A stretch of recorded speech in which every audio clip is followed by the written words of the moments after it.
오늘은 추수감사절입니다. 옆에 분에게 이렇게 인사하시면 좋겠습니다. 당신이 주님의 열매입니다. 네, 그렇죠. 우리 하나님 말씀 보겠습니다. 고린도전서 5장 6절에서 8절까지인데요. 우리 한 목소리로 6절에서 8절 같이 읽겠습니다. 너희가 자랑하는 것이 옳지 아니하도다. 적은 누룩이 온 덩어리에 퍼지는 것을 알지 못하느냐? 너희는 누룩 없는 자인데 새 덩어리가 되기 위하여 묵은 누룩을 내버리라. 우리의 유월절 양 곧 그리스도께서 희생되셨느니라. 이러므로 우리가 명절을 지키되 묵은 누룩으로도 말고 악하고 악에 찬 누룩으로도 말고 누룩이 없이 오직 순전함과 진실함의 떡으로 하자. 아멘. 우리나라의 지금 추수감사주일, 이 추수감사절은 1620년 메이플라워를 타고 신대륙 미국에 정착한 영국 청교도들이 이듬해 11월 추수를 마치고 3일간 축제를 연대해서 유래합니다. 이분들은 그곳에 도착해서 경작법을 잘 몰랐는데 인디언들이 경작법을 알려줬어요. 그래서 추수하고 나서 축제를 벌릴 때 인디언들을 초대해서는 칠면조죠. 터키를 이렇게 야생 터키를 잡아서 나눠 먹었습니다. 그래서 이후에 칠면조 요리는 추수감사절의 단골 메뉴이고 이날을 터키데이, 칠면조의 날이라 이렇게 부르기도 했습니다. 한국 교회는 이런 미국 교회의 전통을 따라서 11월 셋째 주일을 추수감사절로 지키고 있습니다.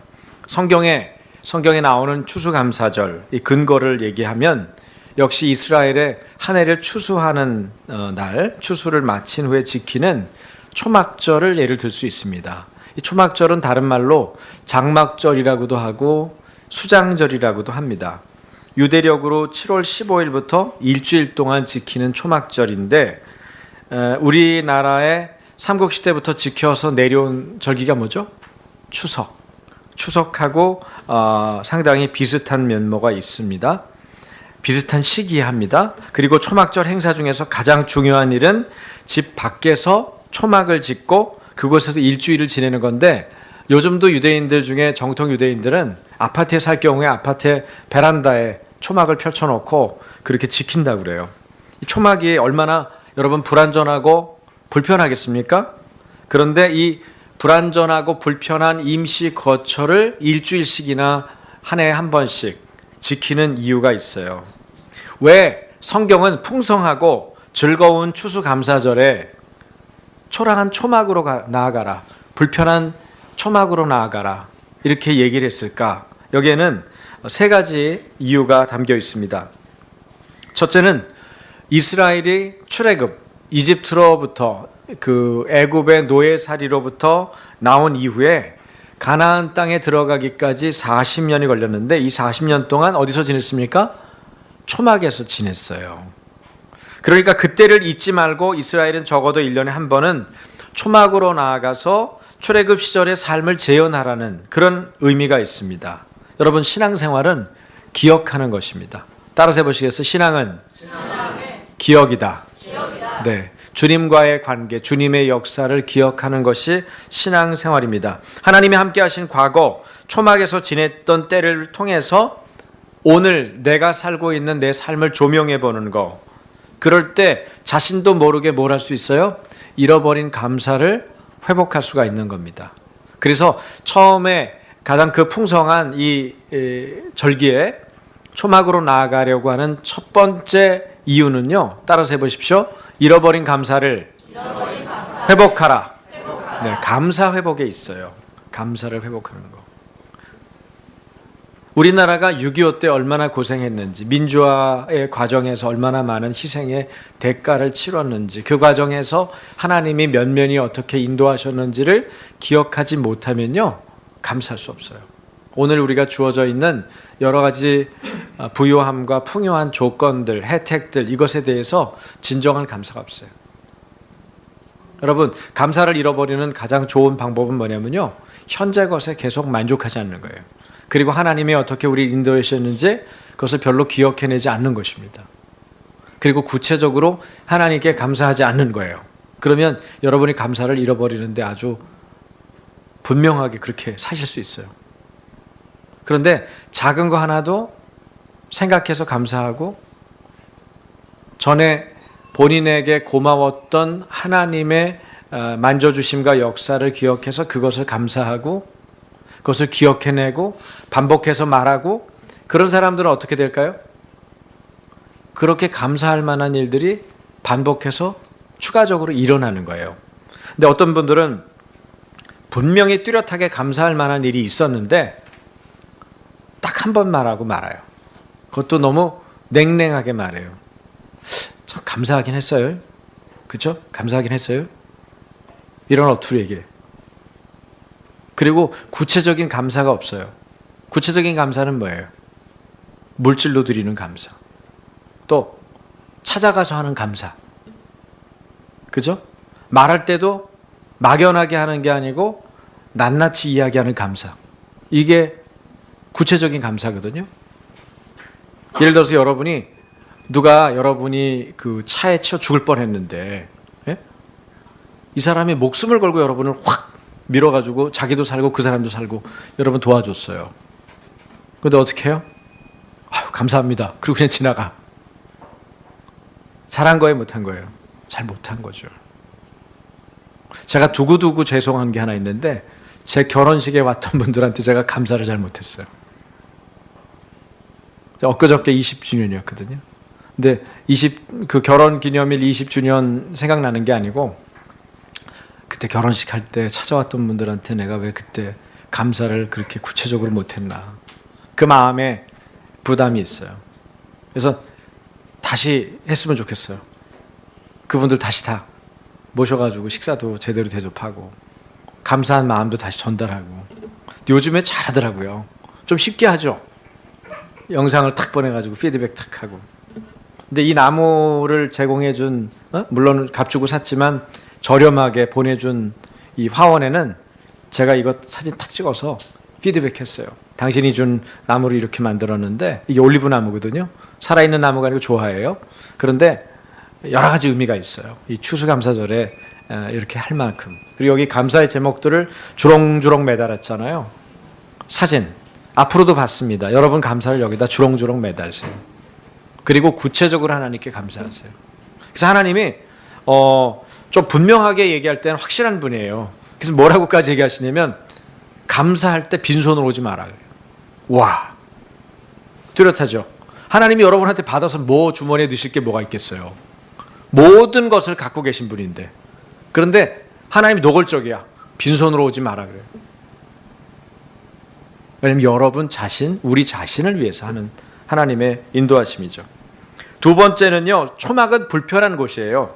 그런데 40년간 이스라엘 민족이 이동하면서 또 이집트군에 쫓기면서 또 앞에 어떤 위험이 도사리고 있는지 모르는 상황에서 또 먹을 것도 입을 것도 없는 상황에서 하나님의 인도를 받았잖아요. 그 40년간의 하나님의 임재가 있었기 때문에 가능했어요. 하나님의 보호와 인도가 뒤따랐어요. 매일 아침에 배가 고프다 그러니까 하나님이 뭘 보내주셨어요? 만나를 내려주셨어요.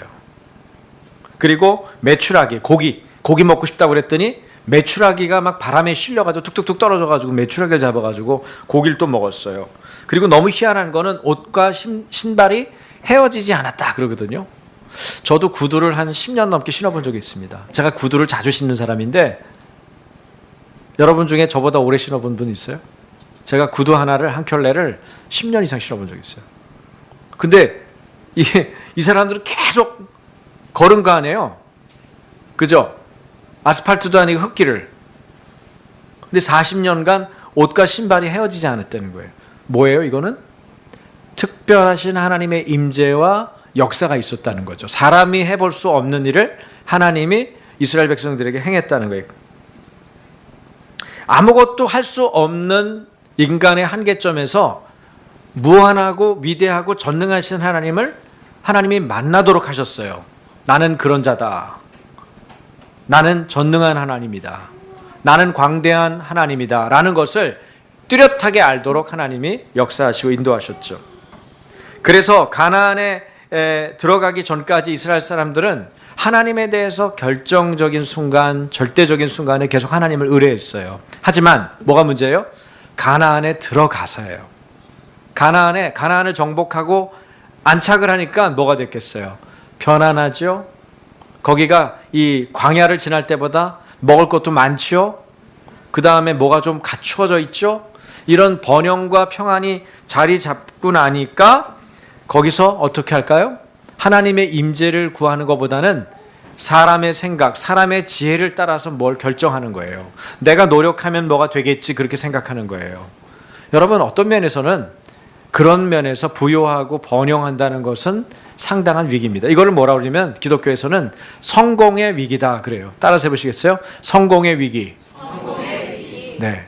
그러니까 뭐가 안 되고 힘들고 도무지 어떻게 해볼지 못할 때는 하나님을 알고 믿는 사람 같으면 하나님을 확 붙잡아요. 그런데 뭐가 되고 뭐가 잡히고 뭐가 이루어지고 그러면 그때 가서 하나님을 놓치기가 쉬운 거예요. 그래서 지금 이 시간에, 지금 이 순간에 내가 만난 하나님을 반드시 기억하기 위해서 우리가 반복해서 하나님을 말하고 하나님께 감사하고 구체적으로 그분께 나아가는 게 그렇게 중요한 겁니다. 그래서 두 번째, 초막으로 나아가라고 하는 이 얘기의 이유는요, 두 번째는 뭐냐면 하나님의 임재를 회복하는 거예요. 따라서 해보시겠어요? 하나님의 임재 회복. 네, 첫 번째는 감사 회복이고 두 번째는 하나님의 임재를 회복하라는 것입니다. 세 번째는 초막은 이스라엘이 돌아가야 할 미래의 꿈과 소망의 자리였습니다. 광야의 초막에서 바라볼 게 없으니까. 제가 예전에 그 한동대 총장을 지냈던 김영길 교수님 얘기를 해드렸잖아요. 이분이 어렸을 때 초등학교 5학년 때 산골에 살면서 버스도 볼 수 없고 자가용도 볼 수 없고 아무것도 볼 수 없으니까 뭘 했다고요? 하늘을 쳐다봤다고. 하늘을 쳐다보니까 하늘에 비행기가 지나가는데 그 비행기 보면서 자기 집에 있던 그 옛날에 하늘색 이 대나무 살로 만든 우산 이거를 뜯어가지고 비행기를 만드는 작업을 했는데 아버지가 그거를 뭐라고 야단을 치지 않고 얘야 그럼 만들어봐라. 그러고선 장에 가가지고 그거를 몇 개를 던져가지고는 애가 마음대로 만들어 볼 수 있게 그 우산살을 줬다는 거 아니에요? 그런 얘기가 이제 그분 일화 중에 있어요. 그런데 이스라엘 백성이 광야를 지날 때 정말 그랬어요. 광야를 지나면서 뭐가 있겠어요? 새로운 것도 없어요. 힘들기만 하고 햇볕만 뜨거운 거예요. 온도가 적당한 온도인 적이 별로 없어요. 더웠다가 추웠다가 더웠다가 추웠다가 모래바람이 한번 불면은 뭐 너무 세차서 같이 가는 낙이나 낙타도 어떻게 버티질 못해서 머리를 디밀어야 될 정도로 힘든 그런 여정이거든요. 근데 그것도 하루 이틀도 아니고 몇 년이요? 40년. 그러니 뭘 봤겠어요? 근데 그들이 볼 수 있는 게 하나 있었어요. 뭐였겠어요? 하늘. 특히 밤하늘. 밤하늘에 뭐가 잘 보였을까요? 지금처럼 환경에 문제가 없어서 미세먼지도 문제가 없으니 뭐가? 별이 떴잖아요. 여러분, 뭐 이 서울에서 가까운 가평만 나가도 양평만 나가도 하늘이 어때요? 끝내주잖아요. 근데 밤하늘 봤어요? 우리 서울에서는 도무지 볼 수 없는. 네?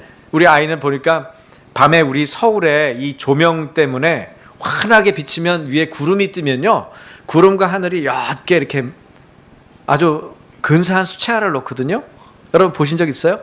비 온 다음 날 한 8시쯤 이렇게 보세요. 그러면 이 하늘에 구름이 떠 있으면 구름과 하늘이 아주 묘하게 수채화를 쫙 그려요. 근데 우리 아이가 그게 큰아이가 좋다고 그러더라고. 아빠 저 참 멋있어요.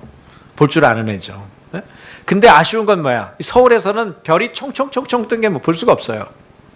그런데 뭐 정글의 법칙을 보든지, 네? 안 그러면 가까운 가평에 나가보든지 밤하늘을 보면은 별이 아주 기가 막히게 떠 있잖아요. 근데 광야를 지나면서 이스라엘 백성들이 뭘 봤어요? 그 별들이 총총총총 뜬 걸 봤어요.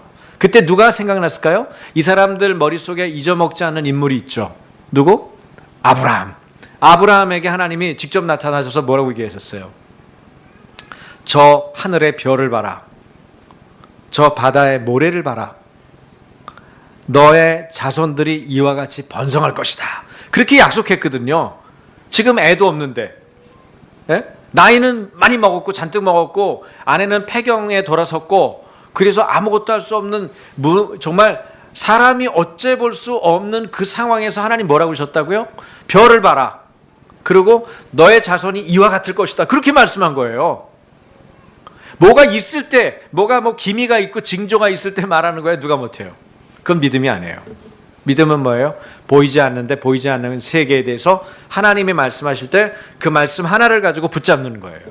할렐루야. 광야에서 별을 봤으니, 광야에서 하나님 말씀을 들었으니 그들에게 꿈과 희망이 있었죠. 별을 세면서 희망과 꿈을 잊어먹지 않은 거예요. 인간은요, 여러분, 뭘 먹고 사는 존재입니까? 인간은 꿈을 먹고 사는 존재입니다. 꿈이 없으면 살 수가 없어요. 사람이 가난해도 살 수가 있는데 앞으로의 살아갈 날에 대한 꿈이 없고 희망이 없잖아요. 그러면 오늘도 살 수가 없어요. 꿈을 주시는 분이 누구세요? 하나님이세요.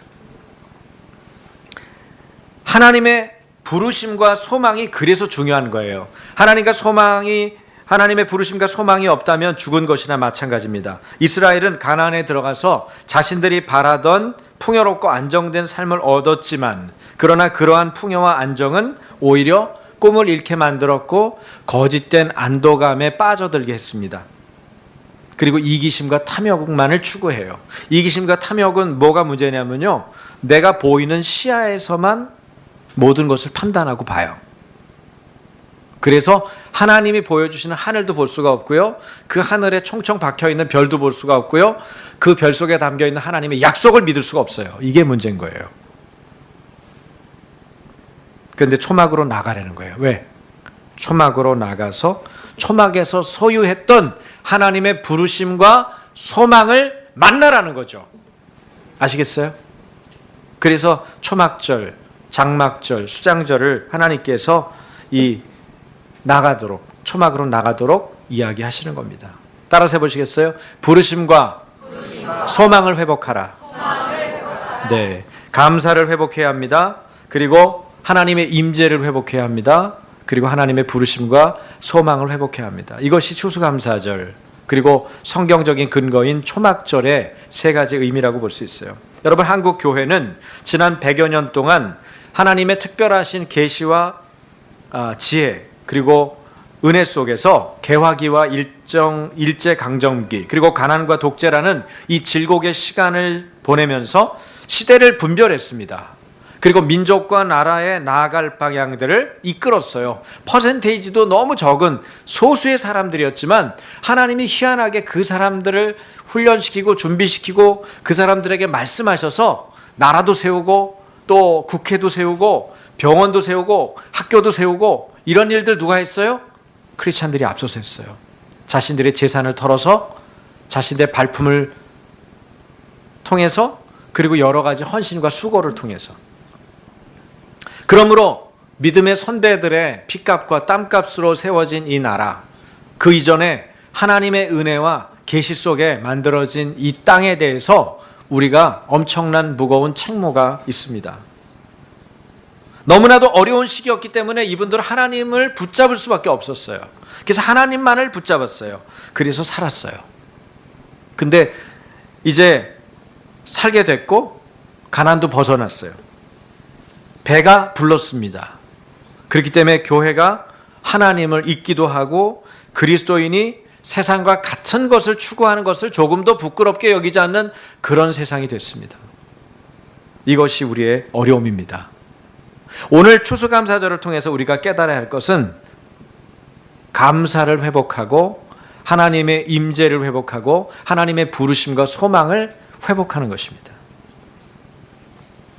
우리의 과거, 대한민국의 지난 역사 가운데 행하셨던 하나님의 사랑과 은혜를 잊지 않고 초막 같은 골방으로, 여러분의 기도의 골방으로, 주님과 짙게 만날 수 있는 골방으로 여러분이 들어가셔서 감사를 회복하고 하나님의 임재를 구하고, 그리고 초막에서 소유했던 하나님의 소망, 부르심을 되찾기를 주님의 이름으로 축원합니다.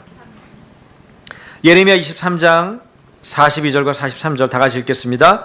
너희는 이래 동안 초막에 거주하되 이스라엘에서 난 자는 다 초막에 거주할지니 이는 내가 이스라엘 자손을 애굽 땅에서 인도하여 내던 때에 초막에 거주하게 한 줄을 너희 대대로 알게 하려 함이니라. 나는 너희 하나님 여호와니라.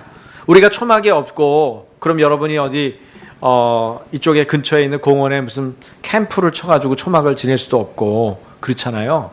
초막을 현실적으로 치는 방법을 알려드릴게요.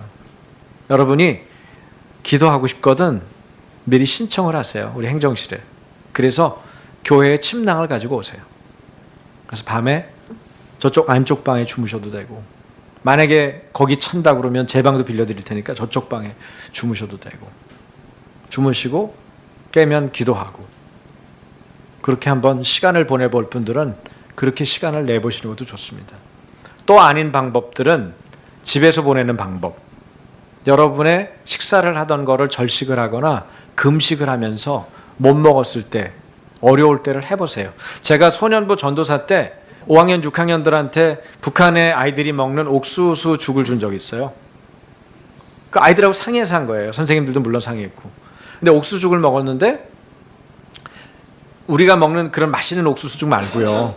북한 아이들이 먹는 실제 먹는 그 옥수수죽, 기하선상에 있어서 먹을 수밖에 없는 끼니로 먹는 옥수수죽. 그러니까 얘네들 밥 먹이고 먹이면 안 되잖아요.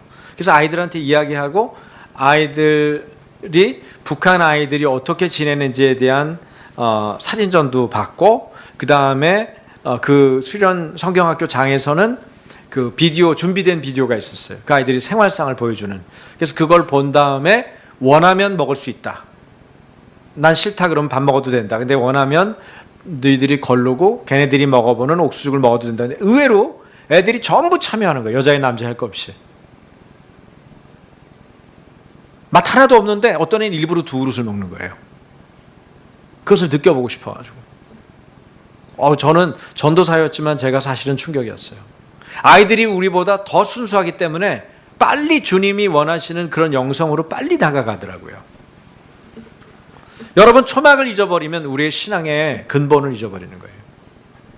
이스라엘에게만 해당되는 게 아니에요. 모든 민족에게 해당되는 것입니다. 특별히 그리스도인들은 이 초막으로 나아가는 일에 대해서 가볍게 여기면 안 됩니다. 어르신들은 가끔 그런 분들이 있잖아요. 믿음이 특별하게 여러분을 뭐 금욕주의를 이끌거나, 제가 그런 스타일이 아니잖아요. 저는 금식보다는 밥 먹는 걸 좋아하는 사람이기 때문에 밥을 잘 먹는 편인데, 우리가 어떤 일에 대해서 정신을 못 차리고 집중하지 못할 때 여러분을 경계해야 합니다.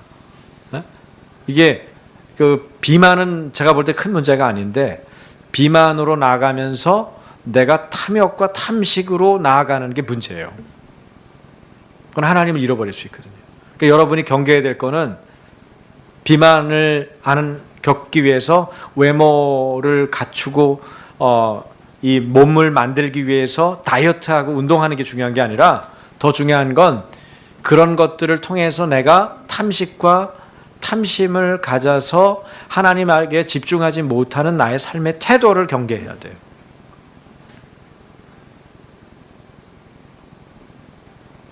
추수감사절은 또 아까 말씀드린 대로 출애굽기 23장 16절에도 나오지만 수장절이라는 말로도 불리우거든요. 수장절은 뭐냐면 성전에 모이는 한 절기, 역시 같은 의미인데 한 해 동안 수고하여 이루고 거둔 것을, 특히 밭에서 거둔 거를 저장하는 절기예요. 창고에 들이는 거죠. 그래서 거두고 나서 안에다 넣기 때문에 수장이라는 표현, 이런 말을 쓰거든요. 근데 이 거두어 들인 것을 기뻐하면서 우리가 뭘 생각하겠어요? 우리가 어떤 수고를 했는가? 어떤 것을 거둬 들였는가? 여러분은 농사꾼이 아니고 유목인이 아니잖아요. 그러면 뭘 해야겠어요? 여러분이 지난 시간들을 돌아보면서 수첩과 달력을 들여다보면서 또 주님 앞에 기도하고 여러분의 일정들을 회상하면서 내가 내 삶에서 무엇을 거두고 있는가? 무엇을 거두었어야 되는데 무엇을 놓치고 있었는가? 이거를 회상하고 생각해보는 시간이 되기를 바랍니다. 이번 한 주간 동안에요. 하나님에 대한 감사, 그리고 우리 함께 지체된 이들에 대한 감사, 그리고 하나님께서 주신 은혜와 축복을 또 다시 한번 회상할 수 있는 그런 기회가 된다면 우리가 더 풍성한 삶을 누리게 될 것입니다. 오늘 고린도전서 5장 본문의 말씀을 보면 사도 바울은 고린도 교회 성도들 중에 성적으로 매우 문란한, 그런 생활을 하는 사람들이 있었다고 말하고 있습니다. 근데 바울은 이런 문제를 편지에 쓰면서, 고린도 교회에 보내는 편지에 쓰면서 그냥 얼렁뚱땅 넘기지 않고 애둘러서 표현하지 않고 아주 직접적으로 분명하게 이야기를 하는 것을 우리는 볼 수가 있어요. 물론 사도 바울의 성품일 수도 있겠지만은 이분이 진리를 추구하고 하나님께 사로잡힌 분이라고 우리가 받아들이고 성령의 감동으로 쓰여진 이 편지를 우리가 기억할 때 무엇을 말하려고 했는지를 오늘 볼 필요가 있습니다. 왜냐하면 예수를 믿는다는 것은 예수님을 믿는 사람들의 삶의 열매들을 보면서 확인하는 것이기 때문입니다. 예수님을 믿고 개종을 했어도, 유대교에서 개종을 한 거죠, 대부분 분들이, 과거의 불의한 생활을 청산하지 않을 수 있다는 것을 보여주는 거예요. 여러분, 우리는 교회 안에 들어와 있는 사람들입니다. 여러분이 오늘 처음 오셨든 몇 번 오셨든 어쨌든 지금 교회 안에 왔죠. 예수님을 믿고자 왔어요. 그리고 어떤 분은 예수님을 믿었어요. 그런데 예수님을 내 삶의 주인과 임금으로 제대로 모셔드리지 않고 머뭇거리거나, 혹은 예수님을 모셔드린다고 말로는 했는데 그것하고는 다르게 거스르는 삶을 산다면 사실은 이것은 신앙생활에 있어서 불행을 자초하는 것입니다.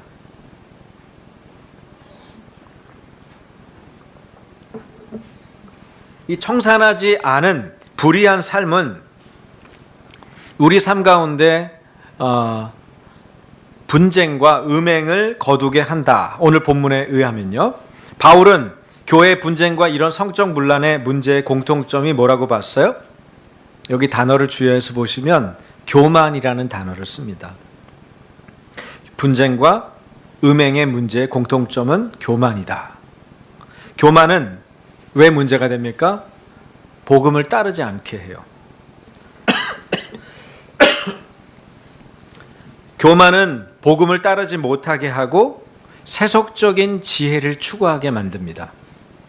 개종한 이방인 그리스도인들이 과거의 불의를 청산하지 않은 것도 문제였는데 더 큰 문제가 하나 있어요. 그건 뭐예요? 교회가 이 문제를 대수롭지 않게 생각했다는 거예요. 가볍게 생각했다는 거예요. 그래서 이걸 다루지 않고 그 문제를 일으킨 사람을 거론하지 않는 거예요. 왜 그랬을까요? 그 내부 속사정이 있어요. 이 시대의 배경이나 이 교회의 배경을 연구한 학자들에 의하면 그게 상속 유산 문제 때문에 그랬다는 거예요. 어떤 사람이 여자가 보통 남자가 죽으면 어떻게 돼요? 여자가 상속을 받겠죠, 부부면. 그런데 여자가 누가 마음에 들었어요. 물론 남자가 마음에 들었어요, 어떤 남자가. 그런데 그 남자랑 결혼하게 되면 그 상속이 또 어디로 가게요? 그 남자한테 가는 거예요. 그거 어떻게 해야 돼? 재산이 뭐 얼마 안 될 때는 뭐 그 남자랑 결혼해서 그 남자가 갖고 있는 재산도 있으니까 뭐 주어지든지 말든지 내 늙을 때까지 그 사람과 잘 살면 되는데, 문제는 앞에 남자, 먼저 죽은 전 남편이 굉장히 부자였다고요. 돈이 많아요. 돈이 많으니까 삶이 안정돼 있고, 안정돼 있으니까 예수님께 집중 못하면 어디에 집중하게 되겠어요? 그 밖에 예수님 말고 다른 것, 세상적인 것을 추구하고 집중하게 돼 있는 거예요. 왜 여러분 예수님을 집중해야 되는 줄 아세요? 예수님께 집중하지 않으면 다른 것에 집중하게 돼 있어요, 사실은요. 예수님을 예배하지 않으면 다른 것을 예배하게 돼 있어요. 사람은 별거 아니에요. 그래서 예수 믿는 게 참 중요한 거예요. 근데 그 여자가 전 남편하고는 어쨌든 사별하고, 그리고 아직은 젊고 재산도 많은데 다른 남자가 눈에 들어왔어요. 그런데 그 남자랑 결혼하면은 자기 재산이 글로 다 가버리니까 어떻게 하겠어요? 그냥 사는 거예요. 몰래 티 안 나게 한다고 했는데, 근데 이 사람이 누구예요? 교회를 다니는 사람이야. 신앙이 없는 사람이 신앙을 가지고 있는 사람. 근데 교회도 눈치챘겠죠. 아무개가 누굴 좋아한다. 그리고 좋지 않은 일로 관계하고 있다. 성적인 문란함이 있다. 또 그 사람만 마음에 드는 게 아니라 다른 사람도 마음에 들면 그 사람하고도 지내고. 정신이 지금 없는 거죠. 그런데 그걸 지도자가 이렇게 저렇게 들었을 거 아니에요. 말을 할 수 있어요, 못해요? 말을 못해. 왜? 말을 하면 헌금이 줄잖아요. 말을 하면 그 사람이 나중에 유산 중에 일부를 교회에 헌물할 수도 있는데 그것도 못 받을 거 아니야. 교회를 운영하고 이게 굴러가려면 이게 어려운 거예요. 여러분, 진리를 앞에 두고 다른 것에 마음을 두면 교회는 망합니다. 그런 건 교회가 아니 돼버리는 거예요. 그래서 이런 부분에서 우리가 그냥 넘어갈 수가 없는 거죠. 예수님이 모든 죄인을 대신하여 죽으셨으니 이것도 용납해야 되는 거 아니냐, 이런 또 황당한 또 논리도 있어요. 과연 용납의 경계선이 어디냔 말이에요. 어떤 건 교회가 용납해야 되고 어떤 건 용납하지 말아야 되느냐. 여러분, 교회는 예수 그리스도를 따르는 자의 삶의 열매를 거두는 것이에요. 그런 의미에서 우리는 매일매일의 열매를 보여야 되는, 추수감사절의 열매가 꼭 한 1년에 한 해 한 때만 있는 게 아니고 날마다 보여야 되는 그런 사람들인데, 이런 문제들을 안고 있는 거죠. 여러분, 교회는 불완전한 곳입니다. 완벽한 곳이 아니에요. 그래서 불완전한 사람들과 지내면서 내가 사람 때문에 실망해서 교회를 떠나겠다, 이런 얘기는 사실 합당하지 않아요. 불완전한지 원래 알고 들어오셔야 돼요. 옆에 분에게 한번 해보시겠어요? 당신은 불완전합니다. 나도 불완전합니다. 그러나 우리는 예수님의 열매여야 합니다. 그렇죠? 그래서 우리가 지향하는 바, 추구하는 바가 달라야 돼요. 여러분, 모든 죄가 같은 죄는 아닙니다. 믿는 자가 경계해야 할 죄가 있고 습관적인 죄가 있어요. 믿는 자가 특별히 경계해야 될 죄는 습관적인 죄입니다. 반복하고 의도적이고 습관적인 죄. 여러분, 어저께 테러가 일어났죠. 왜 이 테러가 문제입니까? 그냥 가다가 묻지마 테러를 한 거예요. 그런 거예요? 아니죠. 의도적이고 반복적으로 연습해가지고, 그죠? 사람들을 살상한 그런 죄예요. 아주 악한 죄죠. 여러분, 여기 악하다, 여기 표현이 나오거든요. 악하고 악의에 찬 누룩으로도 말고 할 때, 이 악하다라고 하는 이 의도, 이 악하다라고 하는 원어가요, 바로 이런 습관적이고 의도적인 죄를 말하는 거예요. 그래서 죄의 질이 있어요. 여러분, 판사나 검사나 이런 재판정에 가면요, 다 똑같은 죄가 아니에요. 사람을 다 죽였어도요, 다 똑같은 죄가 아니에요. 죽여도 죄의 질을 보는 거예요. 어떤 의도로 죽였냐, 누굴 죽였냐. 예를 들면 자식놈이 아버지 재산을 가져가려고 아버지를 죽였어. 그건 폐륜하죠. 근데 그것을 계획했어. 의도적으로 자기 부인하고. 며느리죠. 그럼 더 악질이죠. 무슨 얘기인지 아시겠어요? 근데 아빠가 엄마를 자꾸 때리는데 그걸 말리다가 엉겁결에 아빠를 죽이려고 한 것도 아닌데 그냥 확 밀었는데 아빠가 모서리에 찌면서 돌아가셨어. 다르다고요. 둘 다 죽였죠? 자기 손으로. 죄의 질이 다른 거예요. 마찬가지예요. 우리가 성경에서 말하고 있는 죄에 대한 부분이 이 경계선이 있어요. 우리가 기억하고 경계해야 하는 죄에 대한 생각은 이런 부분인데, 죄의 전염성과 영향력입니다. 죄가 공동체에 어떤 사람들에게 얼마나 영향을 미치고 전염을 끼치는가. 모든 죄가 같은 죄가 아니라는 거죠. 어떤 죄는 그 죄가 누룩처럼 퍼져서 공동체에 전염을 미칩니다. 그게 어떤 걸까요? 믿지 않는 태도. 어제 해피걸 사역할 때 우리 박종원 선생님도 그 얘기를 하던데, 믿지 않는 것 중에 한 예를 들면 하나님을 믿지 않는 거예요. 예수 그리스도를 믿지 않는 거예요. 이게 얼마나 엄청난 죄인지 아세요? 어떤 사람이 물었더라고요. 저는 이제 그 페이스북을 종종 하는데, 페이스북에 뭐 신앙과 무슨 그룹이에요. 근데 거기에 들어갔는데 안 믿는 친구가 하나 들어온 것 같아. 거기 들어와가지고 왜 신앙 그룹에 들어왔는지 모르겠는데 궁금한 것만 질문하려고 들어왔나 봐요. 평소에 제가 대답을 잘 안 하는데 어떤 친구가 뭐라고 질문했냐면 이렇게 썼어요. 예수님은 독재자인가?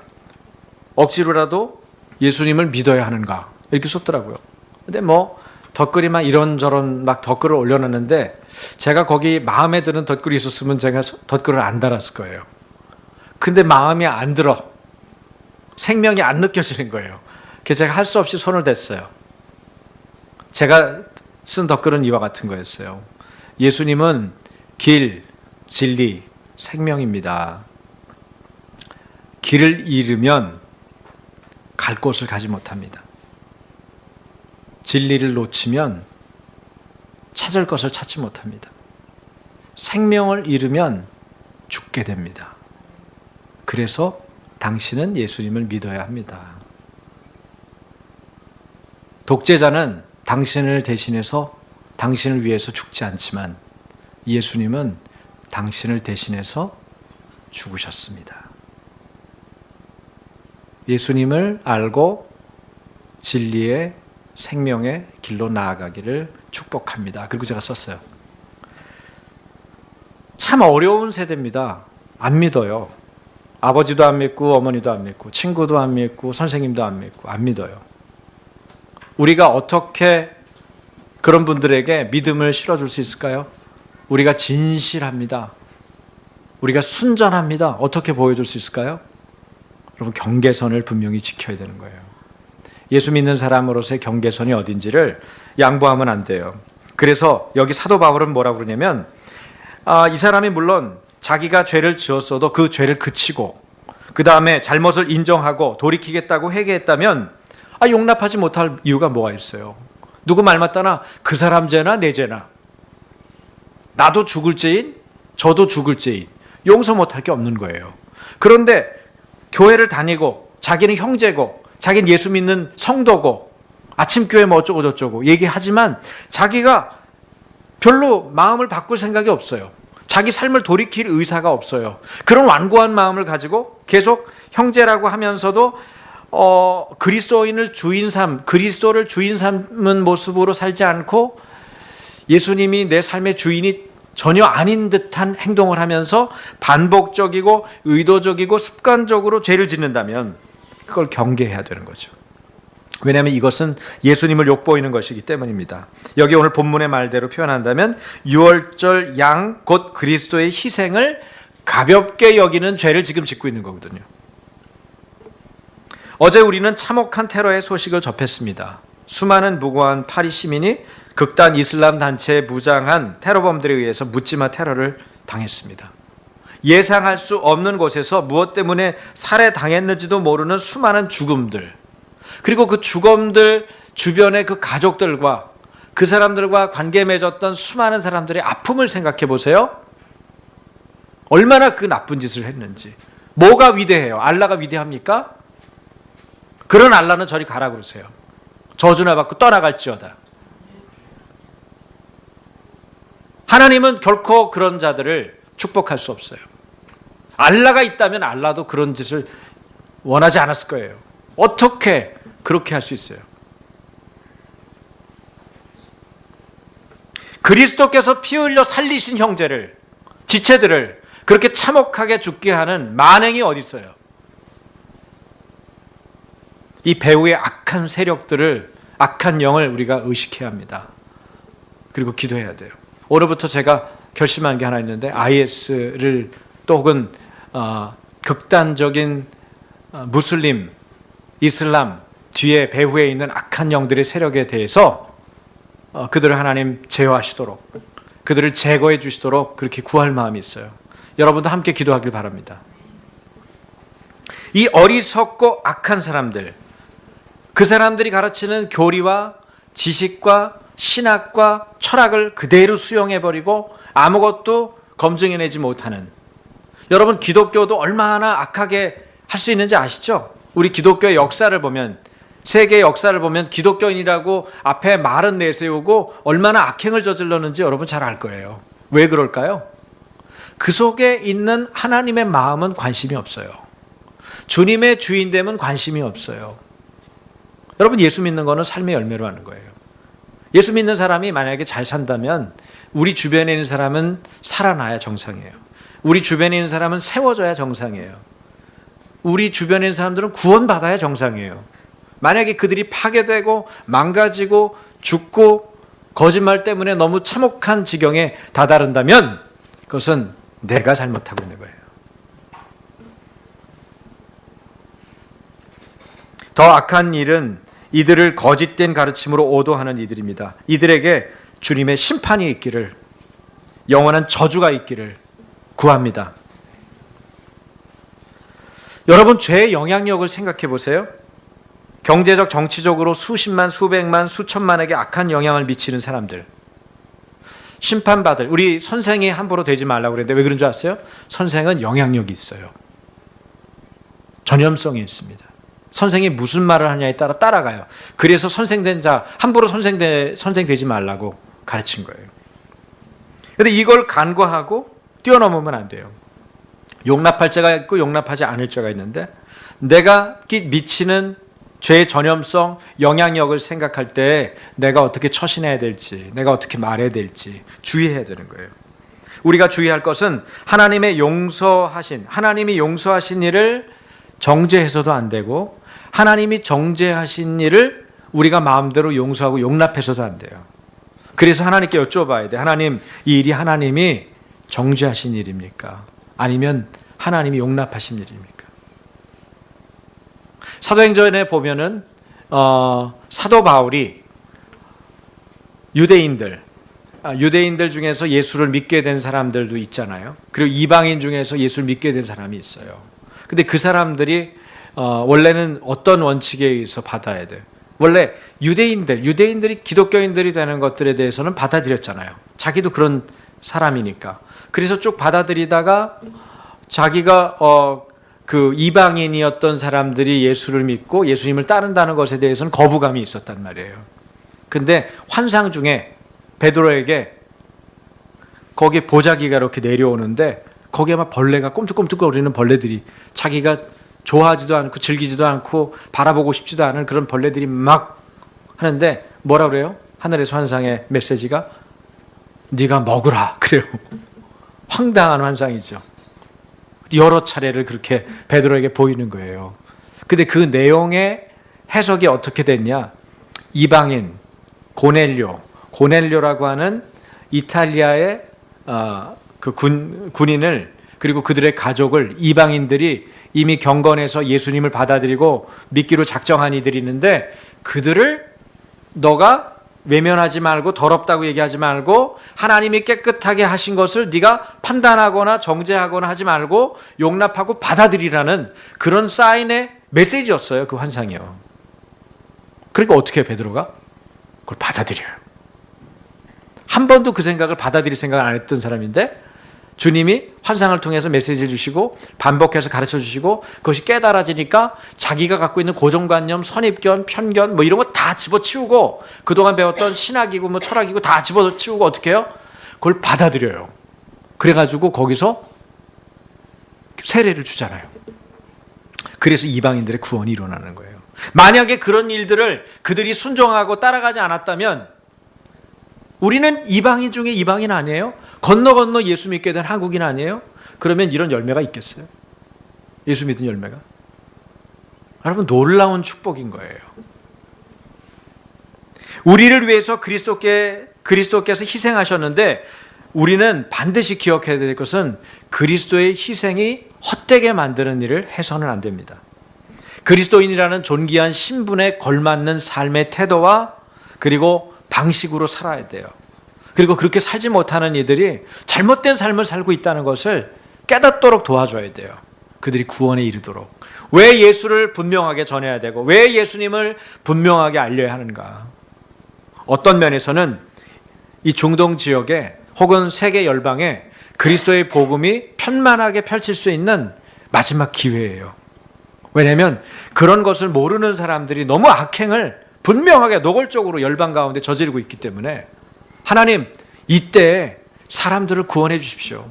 정상적인 방법으로는 이해할 수 없었던 수많은 사람들이 이 길은 아니야, 이건 아니지 라고 말할 수 있는 때, 주님 그들의 심령 가운데 하나님의 열매를 맺게 해 주십시오 라고 우리가 기도해야 되지 않겠습니까? 여러분, 교회의 능력, 그리스도인의 실력은 성결과 거룩에 있습니다. 믿으세요? 한번 따라해 볼까요? 교회의 실력, 그리스도인의 능력은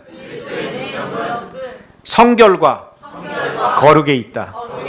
그래서 오늘 말씀도 순전함과 진실함의 떡으로 하자, 오직 순전함과 진실함의 떡으로 하자, 그렇게 말하거든요. 순전하다는 것은 불순물이 섞이지 않은 거라. 다른 것이 섞이지 않은 거예요. 어떻게 투명하고 어떻게 분명할까요? 예수님을 추구하는 그 거룩의 삶을 통해서 우리는 순전할 수 있어요. 그리고 진실할 수 있습니다. 그리고 이런 것들을 통해서 공동체는 세워지고 공동체의 죄의 영향력은 약화되는 것입니다. 여러분, 죄는 조금씩 은밀하게 틈을 비집고 찾아와요. 그렇기 때문에 우리가 그 틈도 잘 살펴야 합니다.